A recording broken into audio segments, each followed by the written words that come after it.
It's the one time a year we bring them in and handle them, make our sale. The main reason is for our surplus for the year, so it's an opportunity to sort off the surplus number and control the number of animals we have for what the park forage can support. This year total, between all our venues, we'll have 250 to 275. And is that just kind of a mix between bulls and cows? It is, yeah. It's more the males. We pick our replacements to go back to the herd at the 2.5-year-old age. So right now, with where our herd numbers are at, I'm keeping 100 females to go back out this year, and annually we keep 15 bulls. So at that 2-year-old age range, usually it's 15 bulls, and then the cows just depend on where a cow herd number's at the time, which we're still growing it. So that'll start to drop here in the next couple of years. And the biggest number usually is calves as far as individuals. Right now we're just a little over 1,200 from numbers from last year, and then breeding bulls we'll bring in. We try to leave the big breeding bulls behind. They just get too dangerous when we start confining them. So we'll be probably 50 to 75 of those are still scattered out throughout the park, and then if we have an opportunity, we usually will try to drop those back as we're doing the roundup, or once we have them in the traps here, I'll try to sort out what I can. Just for the safety of the other animals, when we start confining them down more and more, they can get pretty cantankerous with each other. So we try to sort them out. So I would say we probably will bring in actually in the Roundup bunch, we'll be in that 11 to 1150 range.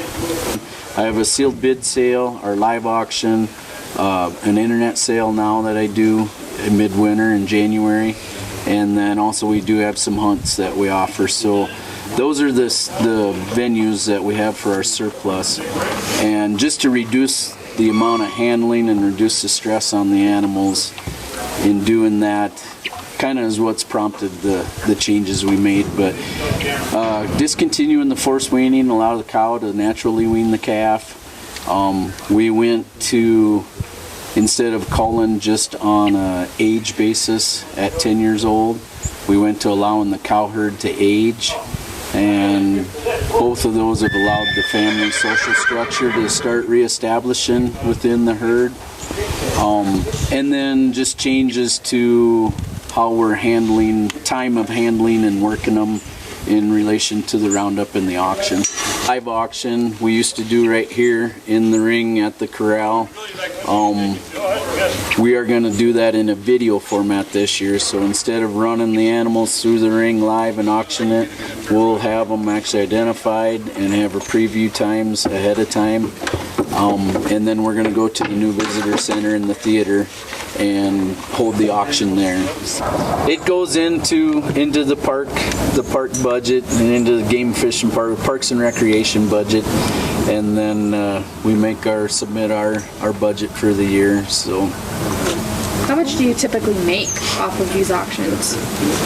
The last few years we have been, last year with our numbers, let's see, we were at just about 490,000. So we've been right in the $500,000 range the last 4, 5, 6 years. So depending on number of animals sold, the price, when you average out the price per individual, that has increased here the last few years. So the market is very strong right now for them. There's a lot of competition between the breeders and the feeders, or the meat market on them. So especially on the male side, as far as for meat production, that last year that was kind of the big jump in the industry, and we'll see what this year brings. On Roundup Day, the furthest they could get is actually about 1.5 miles back to the west, to that fence. So we're kind of, on the route that we bring them, we're hooking around on it. So it's a 2.5, 3.5 mile push if they are all the way over there. The warmer it is, usually they're just starting to get their winter coat. So it is, if it's like right now, I'm anticipating it's going to be like it is now. It's warming up pretty quick, and the earlier the better we can do it. But if it is getting pretty warm, we'll try to just take it easy on them, so that we're not stressing them too much. So we'll try to keep them gathered up and just keep them moving. But usually when it's the cooler it is, the more frisky they get, and they like that cool weather. So typically it goes a little quicker the cooler it is. So. All right.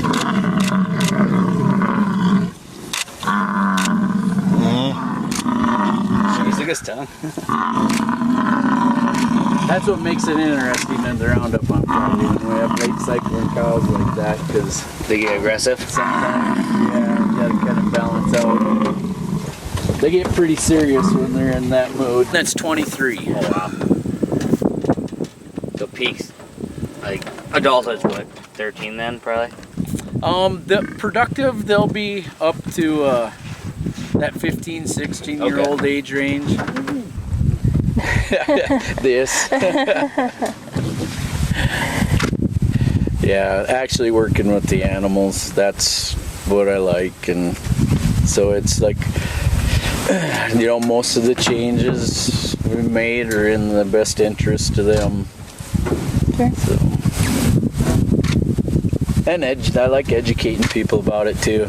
It's like you said, they have different personalities. Most people don't think about that, but they do. And our little herd, I've got one cow in my herd. When I go to wean calf, she's never been aggressive.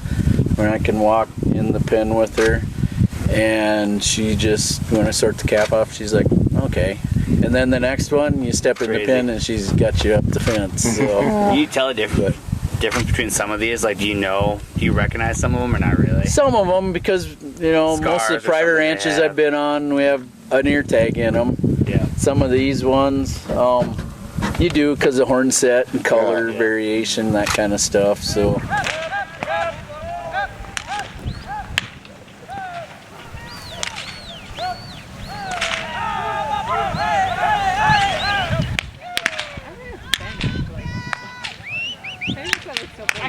Short I can see that, maybe.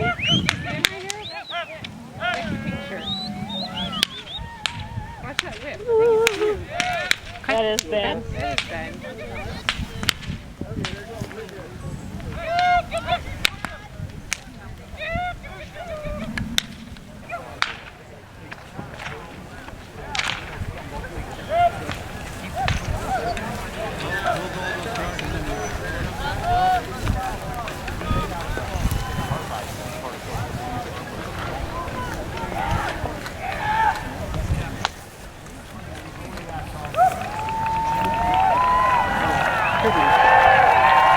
Ha ha ha.